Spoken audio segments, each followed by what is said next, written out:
Today, we're talking about manifesting abundance, but not in a way that you've heard before. It's not just mindset, not just strategy. We're going deeper into the energetic, emotional, and soul level pattern that either open you up to receive or keep you stuck in cycles of lack. Inna Segal is back. She's an internationally acclaimed intuitive healer and the best selling author of The Secret Language of Your Body. And for over 2 decades, she has helped people understand how their emotions, childhood imprints, and energetic patterns directly shape their health, their relationships, and their ability to receive abundance. So her work shows us something powerful. Your struggles aren't random, they're messages. And when you learn how to decode them, you don't just heal, you unlock a completely new level of alignment, purpose, and abundance. And today we're diving into the real steps to manifesting abundance from a soul and energy perspective. This is an interesting one, Inna. How are you doing? I'm doing really well, Lisa. How are you? I'm good. Well, I mean, I'm lying. I just told you about my struggle, but I'm on the up and up. So I feel like we go through those Yeah. periods, right? It kind of ties into the topic what we're talking about today. It's like going through these things to gain a better understanding and then attracting what we want. 'Cause we need alignment, right? We do. And I also think that, we go through cycles and we also need to understand that there are times where we are going to be focused on something else. And like you were saying, like struggles and pain. And it's amazing that you're being honest about it as well, because most people just pretend that everything is perfect with them. Right. And so I think that, yeah, there's different cycles and we need to honor all of them. Yeah, absolutely. So today we're talking about manifesting abundance. This is huge. This is all I see everywhere is manifestation, how to manifest things. So from your perspective, people say they want abundance, but they feel stuck. Why do you think, what is your reason that people struggle to receive any type of abundance? What is your take on this? Well, I feel like there's several parts to it. There's the internal part, which is a potential disconnect from certain aspects of themselves. So there could be an aspect of their inner child that is pushing this abundance away because maybe it doesn't feel safe or it doesn't feel creative enough or exciting enough to receive it in the way that they are receiving it. So maybe they have a job that they hate. And so that there is a part of them that is saying, this is not the way. There needs to be a change. And there's anxiety and discomfort that comes in with that change. And maybe there's a feminine part that is saying, hey, I have so many ideas and I'm so creative, but you're not listening because you want to be safe from that perspective of doing whatever it is that you've been doing. So I'm going to not receive it like this. I refuse to receive because it's not what I want and it's not what I need. And I don't, maybe it's even, you know, at a point of I don't know how to receive because I'm just a giver. I'm constantly giving, giving, giving. And then there could be a masculine part that is just not, I guess, not completing things, right? There are so many people that I talk to that self-sabotage by procrastinating, and they have every intention to continue to keep going with something, and then they just, they just feed that procrastinator part of themselves too much, and they have constant excuses. Yeah, So absolutely. There's so many aspects to it. You talk about childhood imprints shaping what we believe is possible. So, how do those early experiences affect our ability to manifest abundance? Well, that's a great question. And it's something we need to explore based on looking at what was going on when you were a child.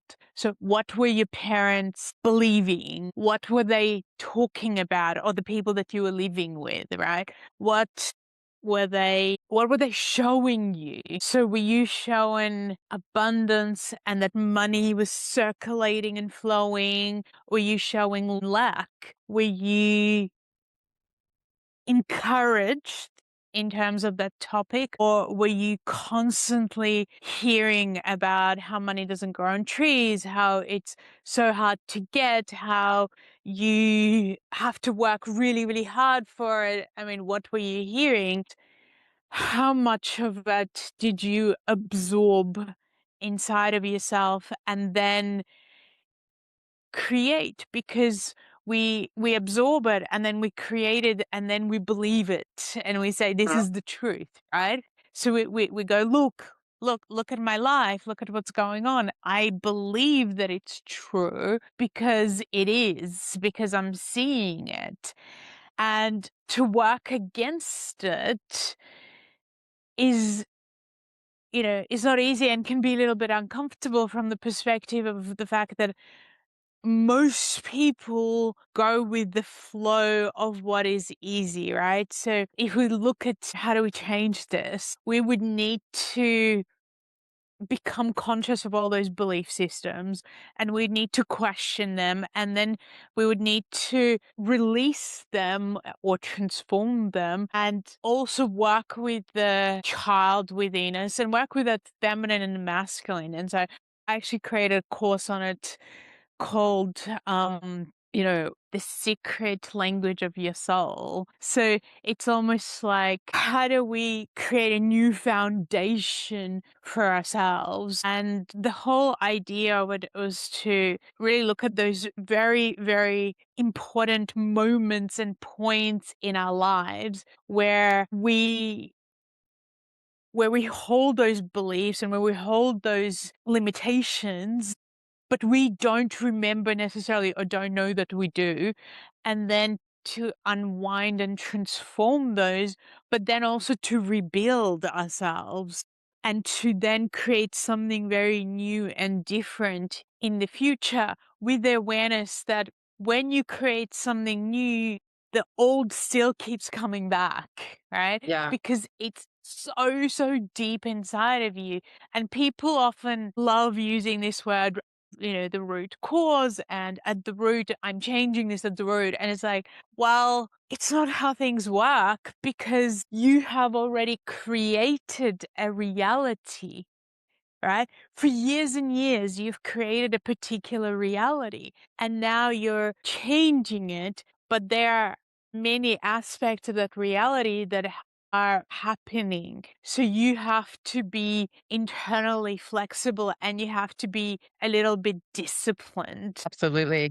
Yeah, I mean, that makes so much sense. My parents were such hard workers, and I watched them both like hustle. I mean, we weren't rich by any means. And so when I got into the working world, I mean, we always received and they were very supportive. But I had this idea that in order to thrive, I had to hustle and I had to work my butt off. And I mean, that's really, really good because it gave me my motivation and work ethic. But then as you start getting older, you realize that you want something else for yourself. So unlearning that I don't have to hustle and work 16-hour days to make money was really, really hard. And I feel like I went through patterns of where that came easy to me. And then last weekend, for example, I had a hard time resting for a full day because my mind was telling me I should be doing something. And so there's that pattern of the discipline of no, no, no, like telling my mind that it's okay to rest. I don't have to be hustling all the time and getting out of that mindset. But you're right, like it feels like it's like so ingrained in me to just be that way. I think the unlearning is the hardest part. Yeah. Well, it is. And it's the unlearning, and it's also the learning of how to hold the abundance mindset, the abundance energetics inside of yourself. Because if you have a business, it will also go up and down because there's war in a particular country, right? And people get really scared and they stop buying and things like that. And people might say, well, don't buy into it. But the thing is, in business, if you are running a business, you do have to be aware of it. It's not even about buying into it. It's actually understanding that when you run your own business, you have to be on the ball. You have to be innovative. You have to be flexible. You have to try new things. And you have to understand, like I said, there's the internal part of you, and then there is the external, which is things are changing all the time in the AI world, right? And in the world of marketing. So if I look at how I started, for instance, and what I did to get clients to run workshops when I started, I can't do most of that now because it's not what works. And I feel like people get stuck on what they know and what they were comfortable with. And again, we're using that word comfort from the perspective of, that worked and I loved it. And it was, it was how I showed up, and it was my energy, and people were attracted to me. And that is potentially the complete truth, but now we're in a world where you need more than that. And I think this is where people get frustrated and disappointed and potentially hold themselves back, because there is a different way now and a different kind of system that, or systems that we need to either learn, or we need to find people who can support and help us, which is where attraction can be very powerful, where we go, okay, let me work with attracting and finding the right people to work with. And if I can give some examples, for me, for instance, I'm one of those people who loves working with a team long term. I feel comfortable with that. Again, the word comfort comes up. It makes me feel more productive, more safer. Again, that word comes up. And whereas my partner, who I work with, he's the opposite in that. He loves innovation. He loves new ways, right? And new ideas. And so when we started working together, and he helps with the marketing, or does a lot of it, he would work with different people, and I would get really stressed and uncomfortable. And I would say to him, I don't understand, why do we have to find someone else? Because they actually cost quite a bit of money. Why do we have to find this person? Why do we have to, why are we changing? And he would say, because we've learned what we needed to learn from that person. And now we need to open up to new possibilities, new ideas, new ways.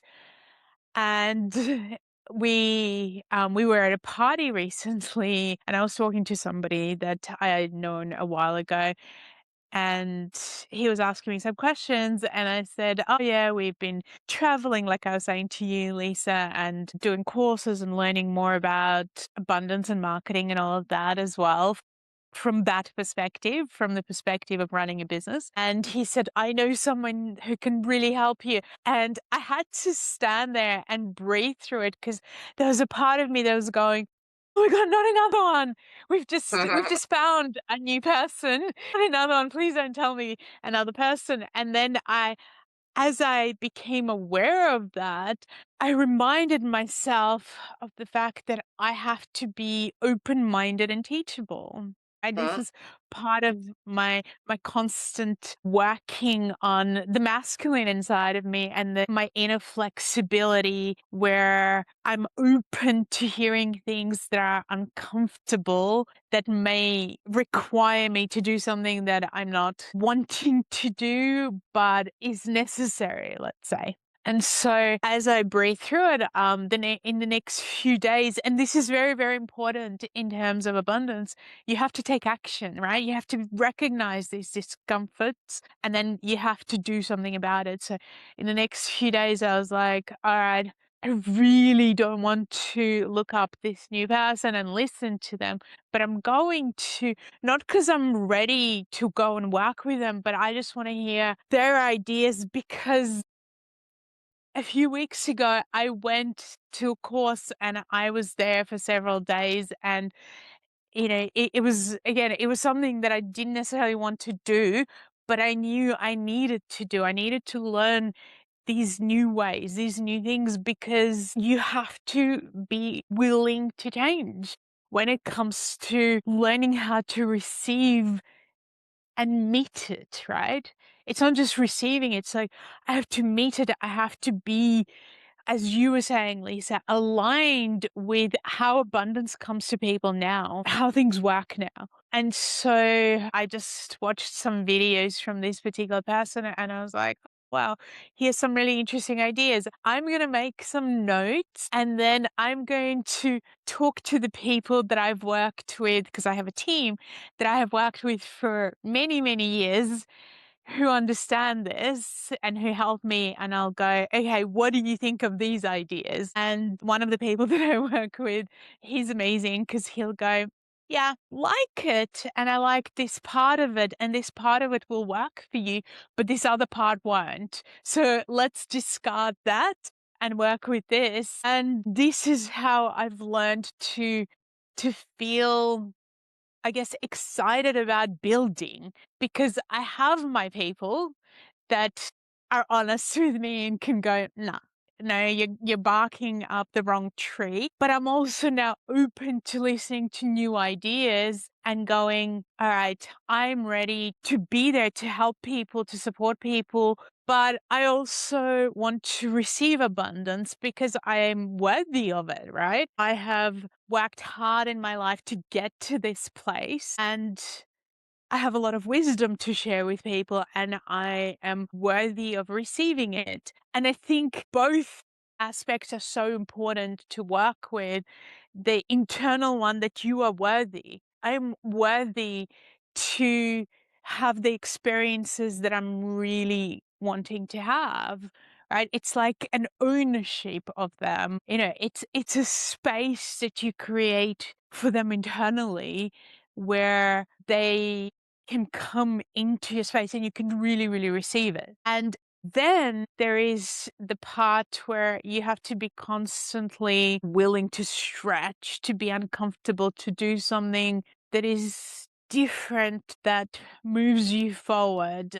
And I love it. I just think that when you get the pull and the expansion, and rather than going into fear and anxiety about it, you go into, okay, why does this not work? And what can I do differently that will? And you have that mindset at the forefront of your mind, then things start to change and shift constantly and it becomes exciting. But I also want people to be aware of the fact that it's not like a magic fantasy where it just flows and and it flows forever, right?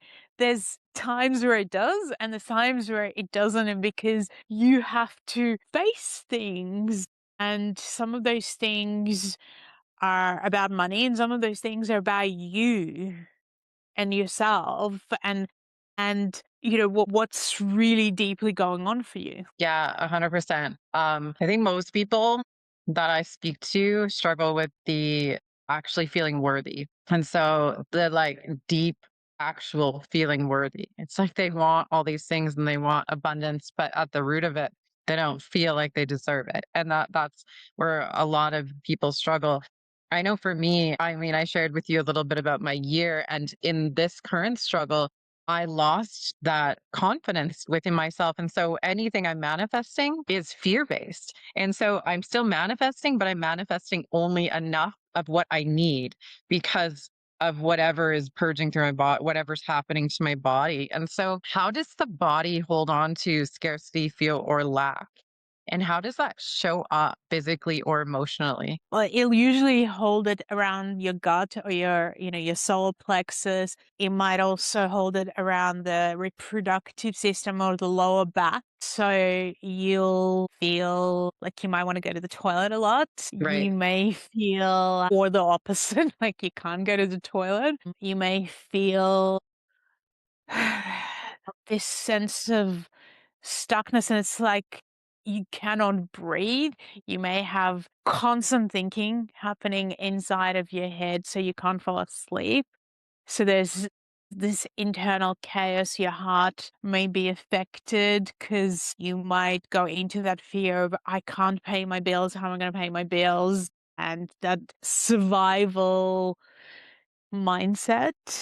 Um, so your body may just go into shock, or so you might have issues with your nervous system, your hormones can get affected because you're in that state of stress and anxiety.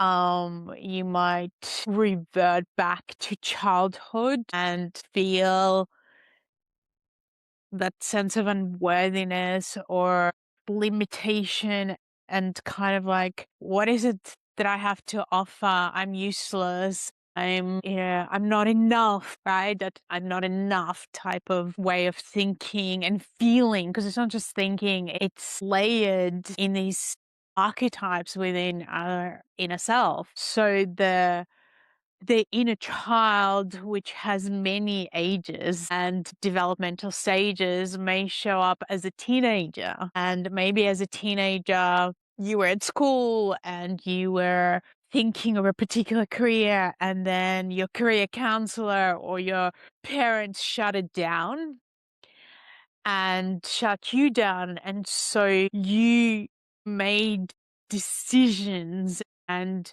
agreements with them and with yourself that you would never be creative, or you would never look at those things. And so when we feel weakened by whatever's going on in the world, by whatever is happening in a family or tribe, we start to bring up all of those suppressed aspects, and they come to the forefront because our sense of self and our I is not strong in that moment.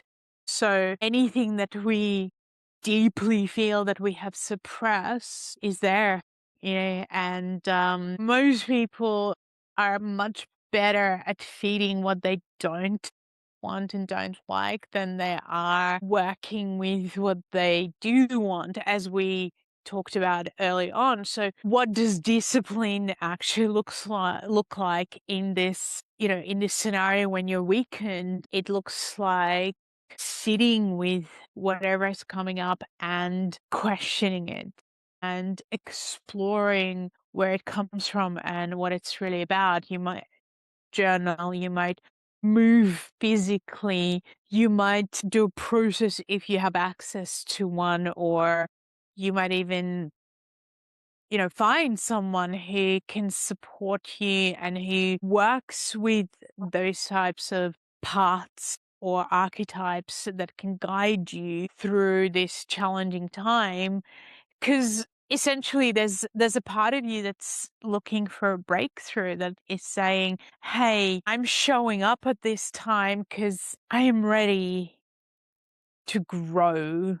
Right? Because these parts of you became stunted and now they need to grow so that you can show up again and, and start to create in a different way. And I also think that when we're struggling and when we're going through these challenging times, we need to be celebrating and acknowledging the smallest things, right? And we need to allow ourselves just to take little steps forward that we celebrate, rather than thinking, oh my God, I haven't done enough, I haven't taken the biggest steps. It's like, no, I am feeling oversensitive. I'm not ready for the big steps. And I always encourage my students to ask themselves that question. What am I ready to handle, and how can I expand my field today? And we can also talk about the nervous system and how it works in terms of abundance or lack.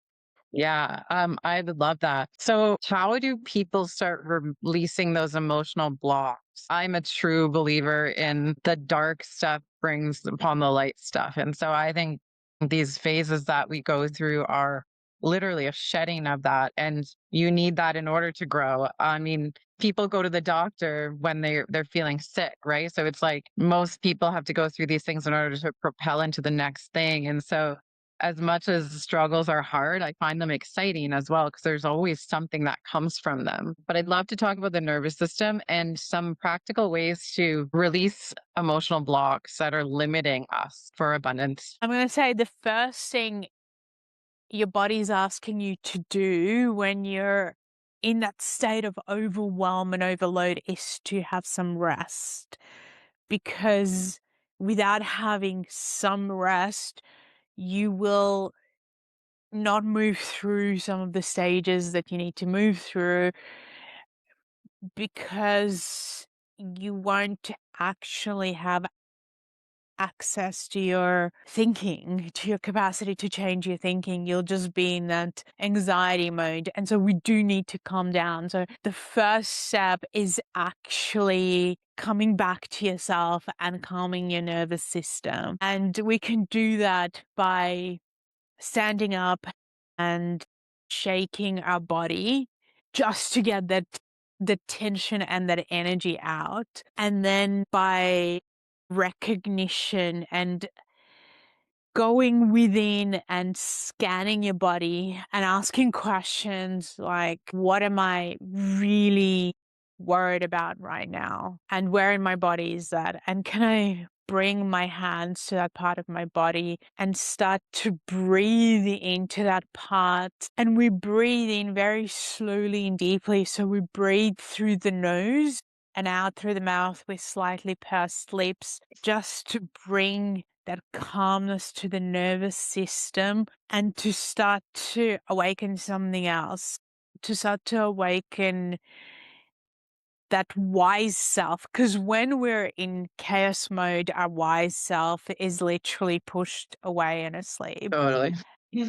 As we breathe through things, I mean, in my book, The Secret Language of Your Body, give a lot of processes for clearing things. So you might focus on what is it that I want to let go of. Well, I want to let go of the belief that I'm not good enough and I can't do anything right. So you might work with a process where you start by saying, Divine Healing Intelligence, please help me to release these beliefs. And you state them, that I'm not good enough, that I'm not capable.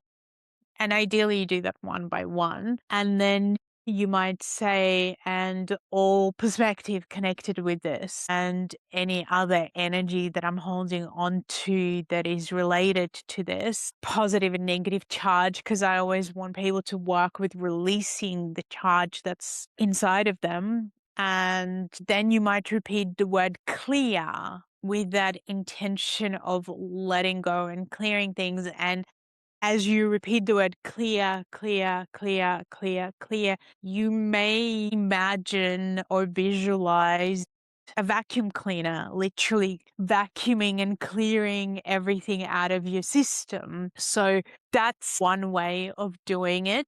And then you might rub your hands together. And when we rub our hands together, we're actually work with our circulatory system, our lymphatic system. We awaken our body, let's just say. And then you might go, okay, what would be a color that would calm my nervous system and potentially expand it? And again, I have color cards where I talk about this. I have The Secret Language of Your Body where I have a whole section on color that you can learn, in terms of the qualities that each color has. So let's say we work with green because green is helpful with regenerating the nervous system. It's also quite calming and it also helps your nervous system expand and receive. So then as we play with this color and we strengthen it, we might go, okay, I want to expand my nervous system so that I can receive more abundance, so that I can feel more worthy. And I'm going to imagine these things as I have this ball of energy that I'm playing with in front of me. And so you might again, take a moment to think about this or visualize what that may feel like, look like.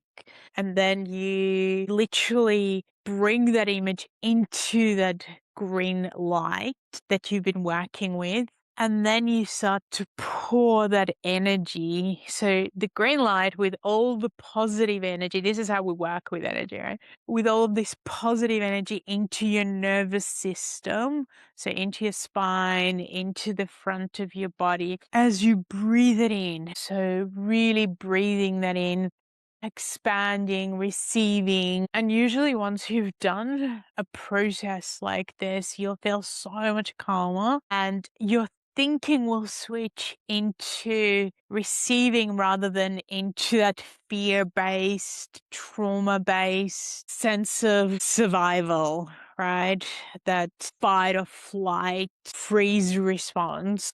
The more we can work with our nervous systems and expand them, the more we can receive and hold. And this is actually something that I discovered when I was doing journalism, and I met some really famous people and I was tuning into them and I was reflecting on the fact that their nervous system and their energy field, and the nervous system is actually intertwined with the astral body, with our body of emotions and desires, that their energy field and their auric field was way bigger than most people that I would meet, in terms of the general population.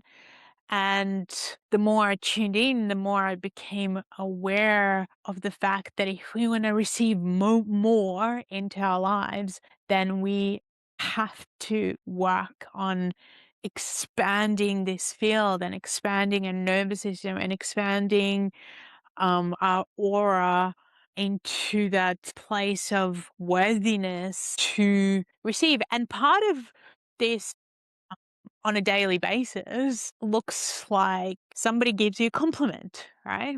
And you go, I'm going to receive the compliment. I'm not going to negate it. Somebody says to you, oh, I'm going to pay for something, I'm going to give you a gift or I'm going to buy you this. And rather than saying no or arguing with them, you actually say yes to that. And you repeat to yourself, I'm worthy of this. I'm worthy of this. Yes, I can receive. And then you start asking for things. So you might wake up in the morning and you go, hey, I'm going to work with my divine intelligence and I'm going to ask this intelligence to bring whatever it is that you feel you can really and truly receive into your life. So that might be money, that might be support, that might be new ideas, that might be new opportunities. So you start to kind of play and be playful. You start to engage your inner child and you might go, okay, let's work together. Let's play together. I'm going to help you to have more fun in your life and you are going to help me to attract whatever it is that I want, because the inner child is amazing at attracting, but it will only do that if you are supportive of what it wants, right? So it Mhm. becomes like this little game of how do things get better today? Show me how things get better today, right? Because most of us are constantly thinking and saying, how do things get worse?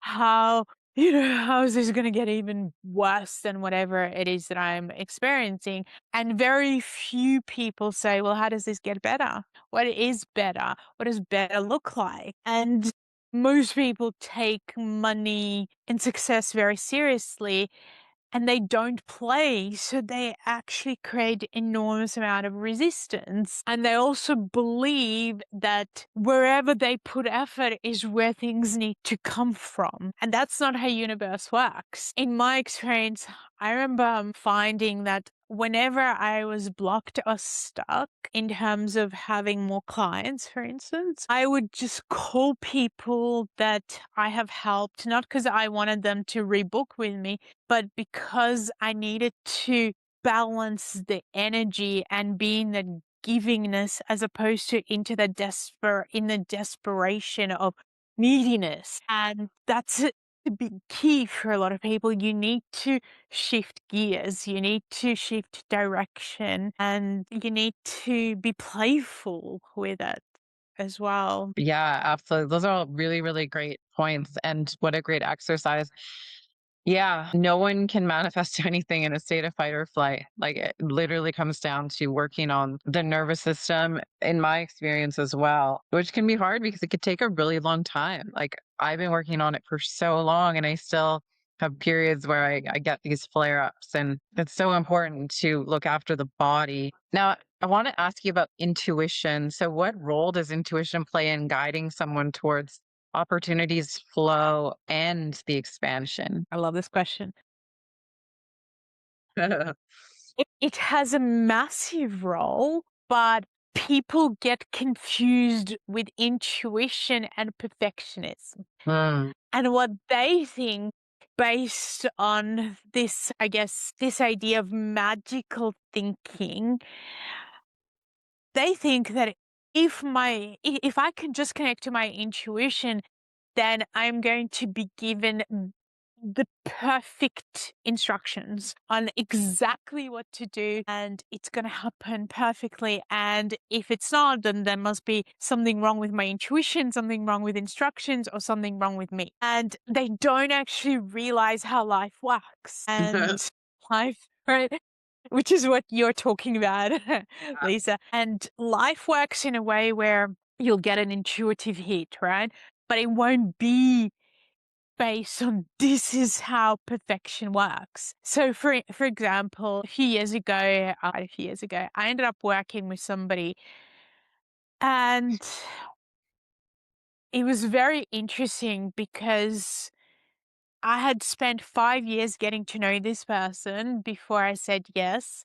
And when I said yes to working with her, I was very aware that she may not be 100% trustworthy. mm. And I checked in with my, intuition and with whatever was going on in my life at that time. And it was a really strong yes to work with her. And I remember speaking to a very close friend of mine, and she said, Inna, please don't work with her. I have such a bad feeling about it. She's going to take advantage of you and she's going to steal from you. And I said to her, now, you see, I'm already aware of this. And 5 years ago, I couldn't work with her because I could not have handled this. But now I'm aware that this may or may not happen because she's also gone through her own pain and growth. However, if it does happen, I just really deeply believe that the higher beings that I work with will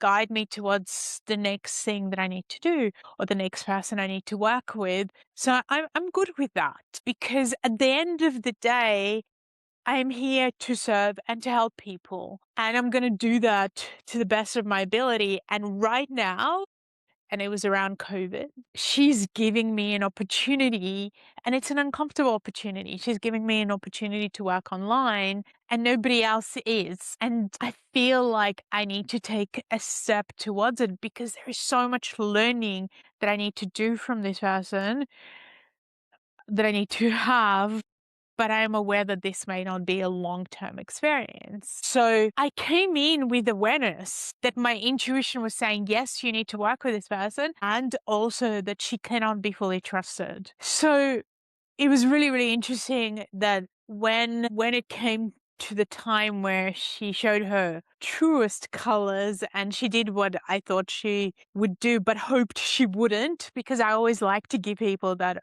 that opportunity. It was very interesting because I said to my partner and other people that I work with at the time, if I hadn't started with her, would you be able to help me in the way that you have? And he said, no, I would not have. Like, you had to work with her first to learn all of those things. And so I went, so it was worth it, right? And he was like, yes. Now, this is the thing that people don't understand is that your intuition doesn't guide you to the perfect experience. It guides you to an experience where you may learn. It guides you to something that might be a karmic experience that needs to be worked on and transformed. It might guide you towards you knowing your own courage. So it's not perfect. It doesn't guide you to that perfect experience most of the time, even though there are people who want us to believe that it does because they make money from it. And I'm one of those people that just wants everyone to have honesty, because from there you you don't fall apart. You just go, "Oh, I had to get here in this way," or "I had to stop for a while." Because if I look at all the different things that I've created in my life, right? Certain things took a year, like my book, The Secret Language of Your Body, that sold over 1 million copies, took me 1 year to write. At the time where I was seeing clients nonstop, I had two tiny little children and a husband and this business that I was building and all sorts of things that were happening. And I don't know how I did it. Right. I think about it and I'm like, how did I do that? And then the next book took me 3 years to write. And then the book that you have in the back, Understanding Modern Spirituality, took me 6 years to write. And then the book that I'm writing now, I thought, oh my God, I'm going to have it done within a year. And I'm definitely on year 2 with it. Right. So it's, it's that thing of things don't necessarily happen how you think they will happen, how you imagine them to happen, just because your intuition, got you there, because your intuition is also getting you to a place where you need to grow the most, right? So it'll be like, this is not about, oh, everything flows and it's perfect. It's like, this is where the biggest growth is. And you know, are you capable of this right now? Because essentially most people want to yes without doing any work. But what they don't realize is that if you got there super quickly and with complete ease, then you would probably fall apart, because there are so many parts of this wheel that need to come together for you to not just become successful, but to keep that success going. And the more you do it, the more intricate and complex it becomes. So that the fantasy of I'm just going to do the things that I love and my intuition is only going to move me towards what I love, that's a fantasy, right? That's a fantasy. In the real world, to be really, really successful requires a lot of effort, a lot of energy, a lot of time and capacity.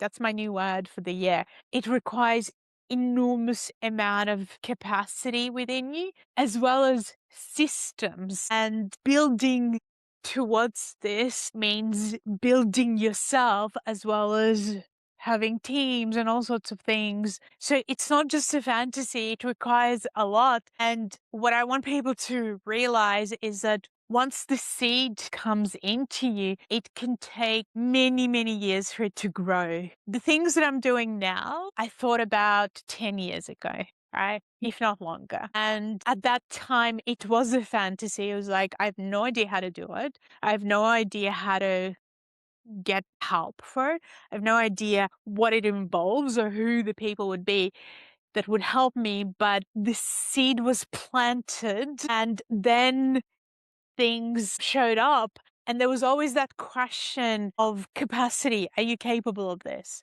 And there were times where I was not capable of it. And I was just like, let me rest. I'm not doing anything. I'm just putting myself back together because something painful or difficult has happened, or, I'm trying to deal with whatever is going on in my private life.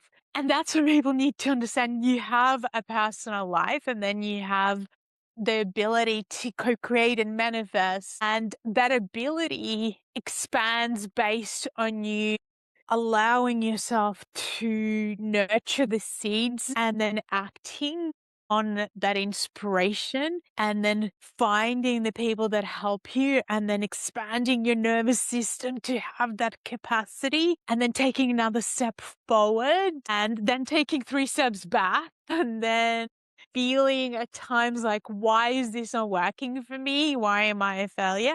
And then working on those belief systems and figuring out where they came from and changing them and strengthening yourself and then taking another 5 steps forward and feeling really good and allowing things to flow and being in the flow and then crashing and then going, oh my God, what have I done wrong? And then strengthening yourself and becoming even clearer, even stronger, even more receptive, and then going forward and taking more steps forward and feeling like you deserve things now because you've been through the fire and you can own them more. And so playing with all of this. And then I'd also say that there are exercises that you can do for creating more abundance in your life. So, for instance, this is something that is an oldie but a goodie. Go to your bank and take out some cash and then actually sit with the money, and it has to be done with the money. It's not a credit card type of exercise,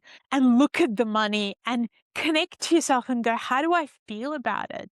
Do I feel like I want to throw it away? Do I feel tense? Do I feel anxious? What do I really feel about this? And then breathe and work with it and befriend it and, say, I like you or I love you or come into my life. I am willing and ready to receive more of you. I actually have an audio that is not very expensive on my website, innasegal.com, where people can work with those types of processes for attracting more money, attracting abundance, expanding their nervous system, and so on. So, I think it's called Success, Money, and Prosperity. So, you can, yeah, grab it there. But there are so many ways to do this. When you pay, try and pay with cash when you can, while you can. When you pay for, let's say, your groceries, take a moment and bless that money and ask for it to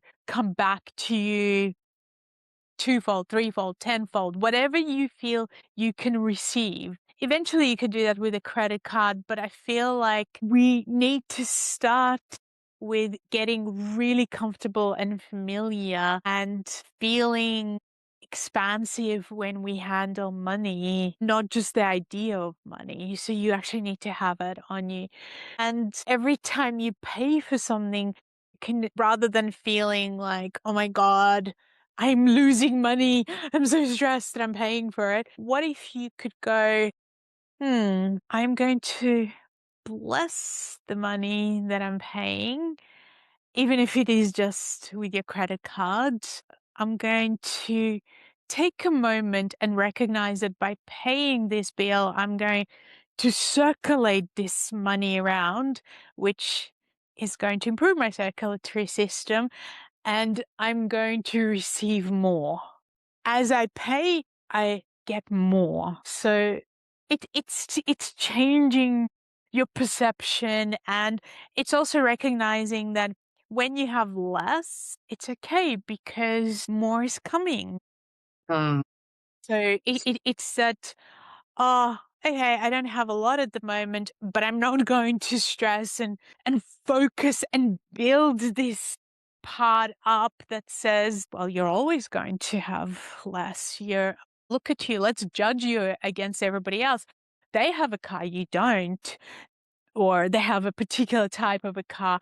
They have this money or this house or this thing that you don't have that you can't afford. Let's minimize you and make you feel as small as possible, right? Because the more you have those thoughts, the smaller you feel, as opposed to, okay, I don't have a lot right now, but what is possible?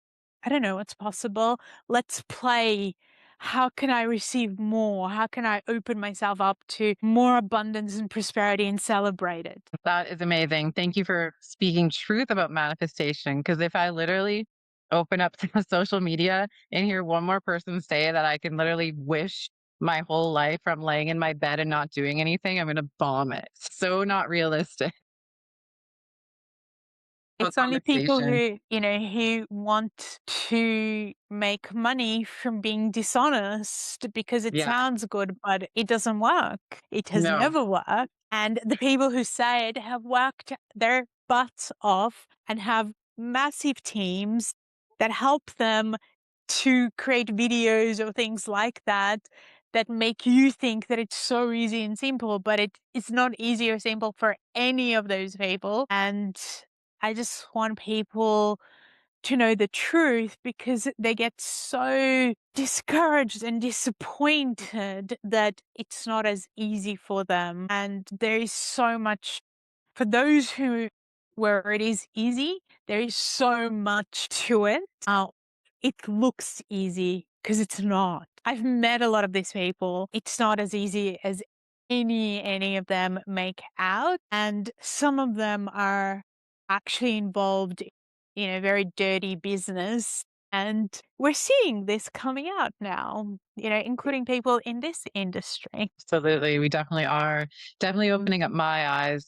This has been such a powerful conversation. Is there any last minute thoughts you have on the topic today? I think the biggest thing that I'm going to say is that you need to build yourself internally so that no matter what it looks like for you in your bank account, in the external world, you have enough of an internal investment that when you have challenging times or challenging moments in your life, you can still come back to that internal strength and you can go, okay, let's be creative. Let's start again. It's okay. I've had my time where negativity or limitations have come up.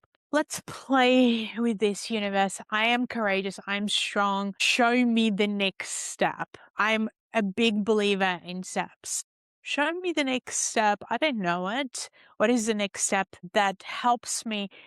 But as long as I keep coming back to my heart and the why. So yeah, the why of what it is that I want, and that why has integrity in it and it has strength in it and it has that passion and purpose in it, new doors will open up for you. But if you're doing something just because you're afraid or, you're in that survival, this is where it could be challenging and you need to keep bringing it back to what's my why? What's my real why of what I'm about? Like, what is the reason that I'm here? And if the reason is strong enough, you'll keep going no matter what, and you'll find your way. But I'm not going to lie and pretend that it's easy because there's easy moments and then there's also very challenging moments. Absolutely.